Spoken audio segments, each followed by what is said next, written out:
आज हम हल करेंगे प्रश्नावली 5.3 कक्षा 8 गणित का। प्रश्नावली 5.3 का प्रश्न नंबर 5 है, निम्नलिखित संख्याओं में प्रत्येक के लिए वह सबसे छोटी पूर्ण संख्या ज्ञात कीजिए जिससे इस संख्या को गुणा करने पर यह एक पूर्ण संख्या बन जाए। इस पूर्ण वर्ग संख्या का वर्गमूल भी ज्ञात कीजिए।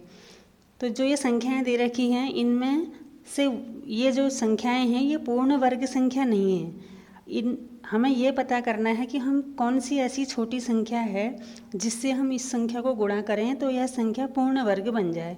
तो इसके लिए हमें क्या करना होगा, जैसे हमने प्रश्न नंबर 4 में पहले अभाज्य गुणनखंड किए थे, ऐसे ही हम गुणनखंड करेंगे। पहले प्रश्न लेते हैं 252। तो 252 का हम यहाँ पर अभाज्य गुणनखंड करेंगे। 252 सबसे पहले 2 का भाग जाएगा, 2 एकम 2, 2 दूनी 4, 2 छक्का 12, फिर 2 का 2 छक्का 12, 2 तिया 6। अब 3 का जाएगा, 3 दूनी 6, 3 एकम 3, फिर 3 का जाता है 3 सत्ते 21, फिर 7 का जाता है 7 एकम 7। तो अब हम जब इसको यहाँ पर लिखेंगे 252 बराबर, यह अभाज्य गुणनखंड यहाँ पर लिखेंगे 2 गुणा 2 गुणा 3 गुणा 3 गुणा 7। अब यहाँ पर देखिए 2 का जोड़ा बन रहा है, इसका भी जोड़ा बन रहा है, लेकिन 7 का जोड़ा नहीं बन रहा है। तो ऐसी कौन सा अभाज्य गुणनखंड है? 7, जिसका जोड़ा नहीं बन रहा है वह 7 है। तो हम 252 को किससे गुणा करेंगे? 7 से, तो पूर्ण वर्ग संख्या बन जाएगी। 252 के अभाज्य गुणनखंड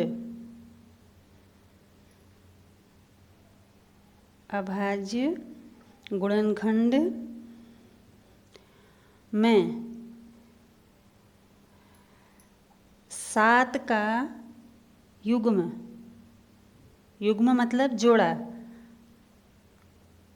जो हमने भी जोड़ा बनाया, 7 का जोड़ा नहीं है।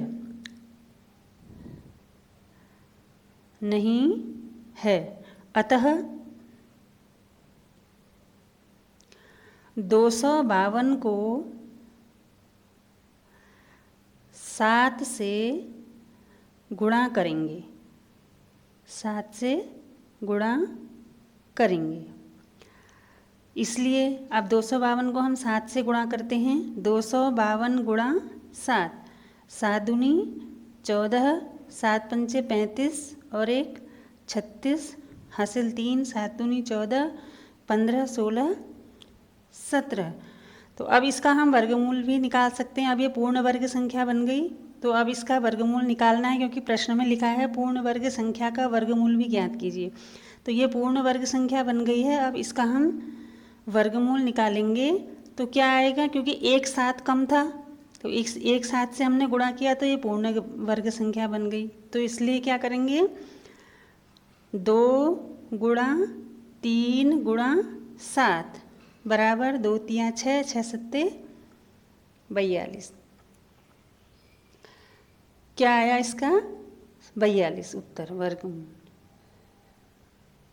ठीक है, ऐसे ही हम ये सारे ऑप्शन को हल कर सकते हैं। ऐसे ही पहले अभाज्य गुणनखंड ज्ञात किए, जिसका जो एक संख्या रह जाएगी उससे हम गुणा करेंगे, उसके बाद हम उसका वर्गमूल भी निकाल लेंगे। जैसे हमने पहला प्रश्न हल किया है, ऐसे ही हम सारे प्रश्नों को हल कर सकते हैं।